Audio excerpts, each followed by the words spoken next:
This is where notable Kansans come to talk about life, love, and lessons learned along the way. This week, we welcome a rising star in the fields of law and community leadership, whose life story personifies the American dream. Jaqueline Kelly was born on a 17-acre farm in the poor third world nation of Zimbabwe. The child of two unmarried teenagers, Jackie was placed in the care of her loving grandfather, who was headmaster of an elementary school. Then at age 5, everything changed. She came to live with her aunt and uncle in the United States. When Jackie began kindergarten in Hampton, Virginia, she was a quick learner and soon emerged as a model student, flourishing in her new surroundings. After childhood came college and a degree in political science from Mary Washington University. In 2006, Jackie married her high school sweetheart, Daryl Kelly, and moved to Wichita, where Daryl was serving in the Air Force. Soon the couple had 3 children, and Jackie decided to fulfill her dream of becoming an attorney. She graduated from Washburn University in 2014 and went to work in the Sedgwick County DA's office. Now she is city attorney for the city of Bel Aire. Coming up, we'll discover what has driven Jaqueline Kelly's ambition and success. We'll also find out how her African background has shaped her worldview and what she thinks others can learn from her life story. There may also be a surprise or two in store. So let's get to it. Jaqueline Kelly is this week's guest, one-on-one.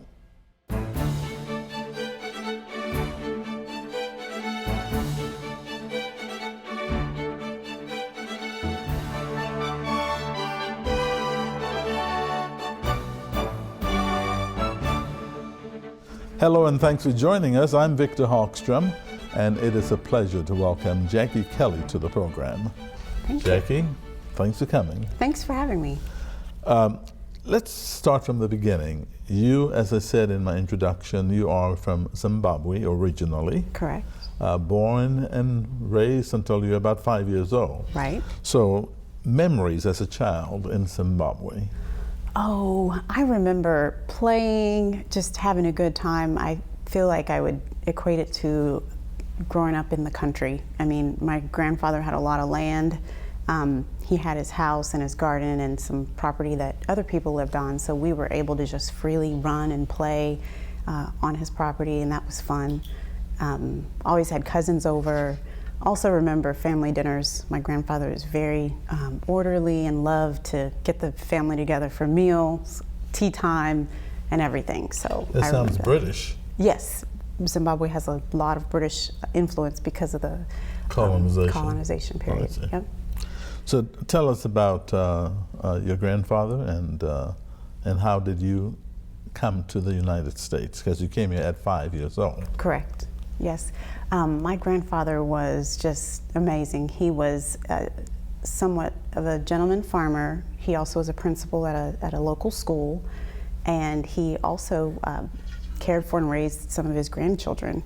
So he was very busy, but he was wonderful because he never made it feel like he was so busy. He kind of had a time for everything. He was, like I said, an orderly man.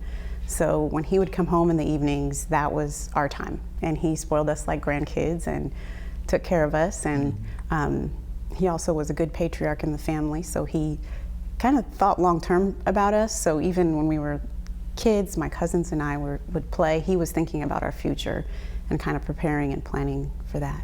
So what was the plan that he made for you? Well, for me, he decided that I should go and be educated in the United States. His oldest daughter, my aunt, was already in the U.S. and she was newly married, and he thought it would be a good place to kind of spark some of whatever he saw in me as a small child. So what was it like when you found out you were coming to the United States? Was it a shock? Was it, no, I don't want to go, or just what was it? Well, at 5 years old, it was just another fun adventure. I mean, my life was full of like playing and pretending and good thing, so I thought, sure, this is another adventure. I've heard about the United States. I'm going to Disney World. So what did you remember about coming when you were on your way here? I do remember being on the plane. I don't remember much about that part. I remember early on just driving down the streets and going from, country roads and then a 3-lane city road, that was my world in Zimbabwe, to 5-lane roads, on-ramps, and all this other traffic in Virginia. That was what I remember, just the big change. The big city is what it felt like. So, wow. Yeah. So tell us, what kind of child were you when you were growing up in Zimbabwe and in the United States? Yes, I was always very imaginative and adventurous, and I was a thinker. So everyone on my family in Zimbabwe and my family here in Virginia also mentioned that I asked a lot of questions. I always had a question for everyone. So just that inquisitive nature was always a part of my life. So how would you say living in the United States has changed your life or changed you as a person? Interesting. Well, I think with all the opportunity I've had, it's just brought out what I'd hope is the best in me, of course. Living here, you get to pretty much go after your dreams and do things that you like to accomplish. So I think it just brought out some of the best of my qualities. So as a child, I was inquisitive. I got to follow that through and become an attorney and ask lots of questions. So we'll talk about you becoming an attorney because that took a lot of determination. Yes. But we'll get to that. But had you not come to the United States, what's the speculation of what your life would have been? Interesting. So my grandfather, like I said, decided early on that I should come to the U.S. and live with my aunt and uncle. My father kind of had a difficult path from there, and he ended up dying at a young age. And also the economy in Zimbabwe, it fell apart. I mean, it was at one point considered the breadbasket of Africa. It was progressive and had a lot going on. And then as the authorities became more restrictive and it became more like a dictatorship, things got worse and worse for people. And so some of those, entrepreneurs struggled, businesses struggled, even banking struggled. So the country really fell into some hard times. And so I don't even want to think, but I could tell from, what I know about what happened to Zimbabwe that it wouldn't have been the same as the opportunities and things I've been able to do now. Did you speak English when you came to the U.S.? Yes, I did. You did? Okay. I did. So what do they speak in Zimbabwe? They speak Bel Aire. So it's a very old language, of course. And do you speak it? No. So the interesting thing is when I came here, my aunt, who is my mom, I know her as my mom, she was concerned about getting me into school and getting me started in kindergarten. So we would have come that summer and school would have started that August. And she was really wanting me to speak English so that way I could go to school and not have any issues. And she said that fall when we had conferences, so I'd been here about 4 or 5 months, she mentioned to the teacher, how's Jackie doing? Do we need to put her in any language programs? And the teacher was surprised and was wondering why she was asking this. And my mom said, well, don't you know, she just came here a few months ago from Zimbabwe and this is her second language. And the teacher said, she was very surprised to hear that. She didn't expect that. So I didn't have a hard time learning English, but in the meantime, I lost my native language, so I don't have that. But you did visit Zimbabwe again when you were a 5th grader. Yes. Tell me about that experience. Oh, that was great. My family here, we went for about a 3-week vacation, and so we got to go, while we were there, we were able to attend a traditional wedding, we were able to visit Victoria Falls, we were able to just spend time with family. And just one of the things that really surprised me with coming to the US was just how narrowly. Africa was depicted in the media, so when I saw pictures of Africa, it was nothing like what I knew it to be. So going back in the 5th grade, I was able to see, the some of the culture and the city. At the time, the city was doing very well, and business was doing very well, and family. It was just really great to get to go. So you were in the 5th grade, you visited Zimbabwe, you came back after your visit, Yes. continued school, graduated from high school. Yes. And then what? And then I went to Mary Washington College, and that's in Fredericksburg, Virginia. It was a small liberal arts school, perfect fit for me, because it was small enough, but it was close to DC, so we could get up to DC, well, not every weekend, but some weekends, and we had a lot of culture and great professors. And after that? Then I married my high school sweetheart. Okay. And he didn't go to Mary Washington. He actually went to Old Dominion University in Norfolk, Virginia. And so we got married. 2 good schools. Yes, 2 good schools, yes. So we got married, and shortly after that, he joined the Air Force, and we found out we were going to be stationed in Wichita, Kansas. And that was a big change for us. So you called him your high school sweetheart. How did you really meet? We went to high school together. I went to the same high school all 4 years, and we were in the same class, but from what I knew, we weren't really aware of each other. We went to a pretty big high school. Right. And in about our senior year, I started to kind of see him a little more because we had classes together.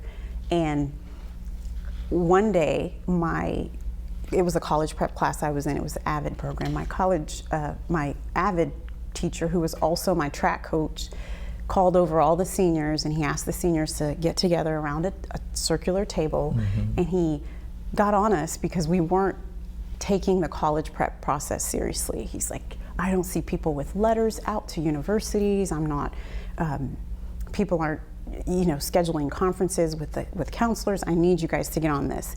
And then he said, there's one student who has everything done right, and he's got his packets done, he's sent thank you notes to schools, all his test scores are there, and he said that student is Daryl Kelly. And I turned my head, and I promise you, I saw hearts, stars all around him. And so after that session, I moved my desk beside Daryl's, and I said, okay, show me what you're doing. And we quickly became friends, and then sweethearts. Wow. So, yeah. Wow. And then you moved to Wichita, yes. of course, and because he was in the military and he got transferred, as you said. Yes. But something that takes a great deal of determination that you did, which was to pursue a law degree. Right. Not in Wichita, because there's no school that offers one here, but in Topeka. How did you build that determination? Where did you get that from to drive every week to law school at Washburn? Yeah, I feel like it was always there. I mean, for me, I was so clear on the reality that I needed to become a lawyer, and I wanted to become a lawyer. I was just waiting for... Why a lawyer, first of all? Well, I decided that early on when I was 5. Oh. Probably, like I tell my friends, sitting with some dolls and having tea, I decided what I was going to become. I think it was a combination of, since I was adopted, we had meetings with attorneys, and it was a very important kind of part of my life. Right. And also culturally, the Hogstables were on TV, and I admired Claire Hogstable. Also, I was inquisitive, and my dad told me, you need to think about being a lawyer. So I decided that early on, and I waited until the time was right. So after graduation, I worked for a bit as an analyst for the Department of Defense, and as we were doing our work and trying to meet the requirements of the government, we often ran into problems with the federal regulations. We had to go look at them and understand them. And that experience took me back to the desire to become an attorney, because you're having to analyze these, you're having to review these legal documents. So of course, the time wasn't right then, but when we moved to Wichita, and there weren't defense opportunities here, but I still had that desire, I thought, this is the time to do it. So when you look back at your life, Jackie, what lessons could others learn from it? Coming from Africa at 5, Okay. going to school in Virginia, college as well, and moving to Wichita, finishing law school with a determination. I would say that once you decide to do something and you commit to it and you work hard, you can do it. And that's the one lesson. You can do the things you desire to do and commit to do. And after you passed the bar, you worked for the county's, what's it called, the attorney, counties, Sedgwick County? Yeah, Sedgwick County District Attorney's Office. District Attorney's Office, right, thank you. And then you moved on to become city attorney for the city of Bel Aire. Right. As an attorney, what has been your goal, your dream position? Well, I love the position I'm in now. I think each position has progressively taught me new things and kind of prepared me for other challenges. So being a city attorney, just being able to do so many different things in a given day. I mean, the morning might start with HR work, and I enjoy that.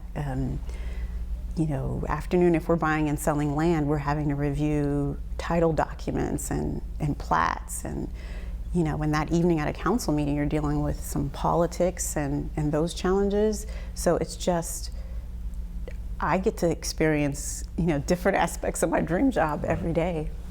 Well, I mean, you are an American now. Yes.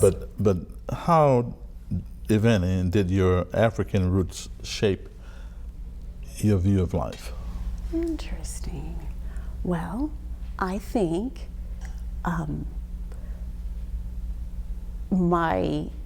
just watching my grandparents and knowing his history, our family came to Zimbabwe from South Africa, a lot of that determination. I mean, even though he was a, you know, middle class, like I said, a principal at a school, he had to really be determined to achieve those goals. There wasn't, you know, the government was stable enough, but, you know, he had to be very focused and very family oriented. So I think those lessons were taught to me very early on. And from what I'm hearing, if whether or not you liked having an education, you would have gotten one from him. Yes, exactly. Because he was an educator. He was. Yes. I come from a family of educators, actually. Him and his wife, my grandmother was an educator as well. Now, let's talk about your family, your husband and your children. Yes. Tell us about your husband and your kids, how many kids, and what's the future? Well, we have 3 children. My husband, Daryl, and I have 3 kids. Jada, our oldest daughter, she's, you know, ambitious, smart, type A personality, really fun to watch, you know, go through school because she does all her work and she's super, super focused. We have our son, Trey. He's our middle child, and he is a lot like me. He's very adventurous, determined, and, you know, also will get the job done as well as a student. And we also have our youngest daughter, Janae, and she is like the combination of my husband and I, in that she's, you know, very determined, and she is very smart, and she can do anything. We're very interested in seeing what direction she'll go, because she kind of hits everything out of the park. So you're saying you both, mom and dad, are smart people, and you have smart kids. You know, we have smart kids. I can definitely say that. Well, that's a Mom good and thing. Dad are working hard, so yeah. Well, we have a surprise for you.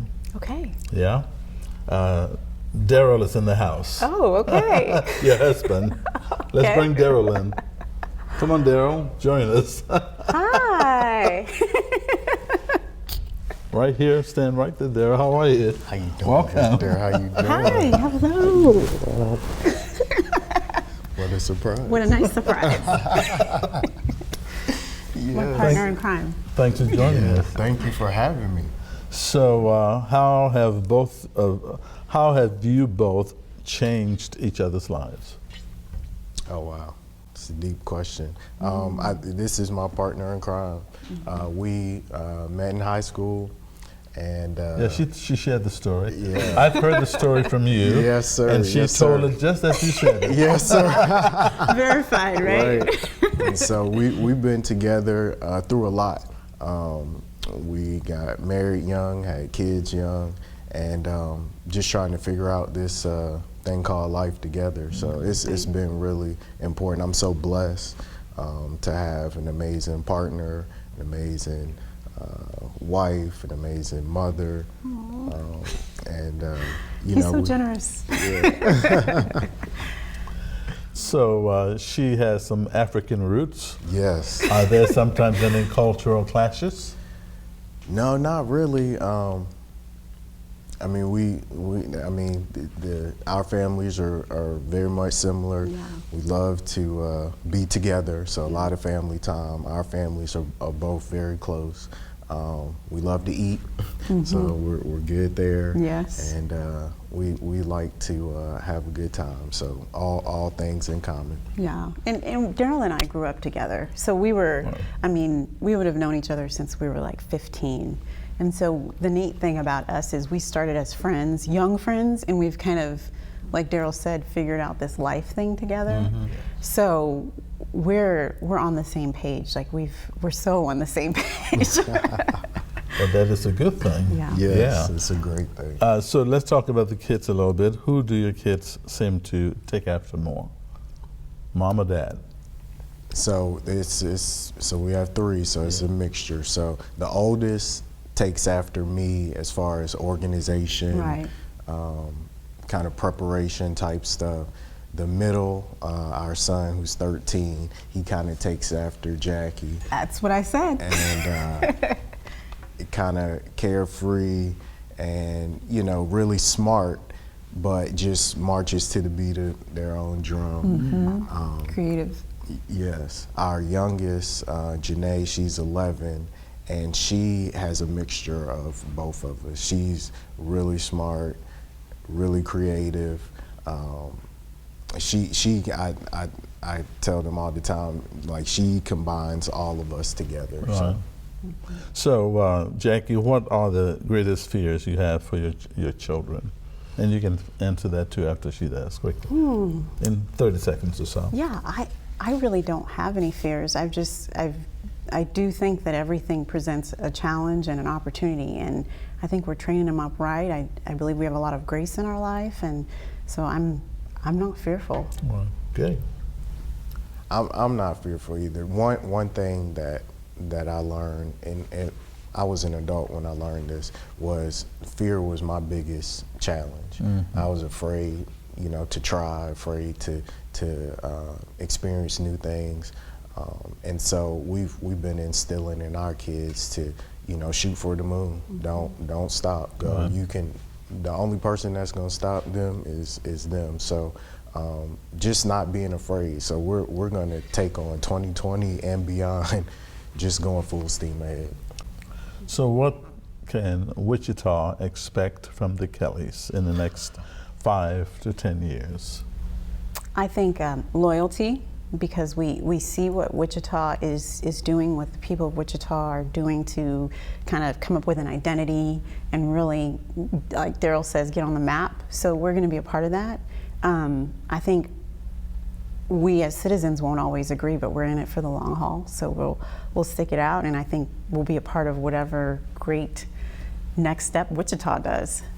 Yeah, I think going forward, being young professionals, we want to make sure that Wichita is a place that can continue to retain, attract, and develop young professionals. So I see us on the forefront of trying to make sure that this space is welcoming and inviting to all, and trying to push the envelope a little bit to make sure that we have the quality of life things, we have the attractions that attract businesses, young professionals, that is something that everyone can be a part of.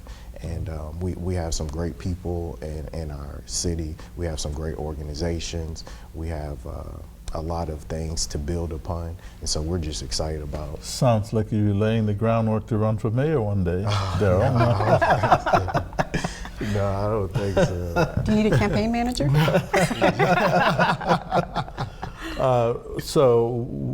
What makes you get mad at her, and what makes you get mad at him? Oh man, okay.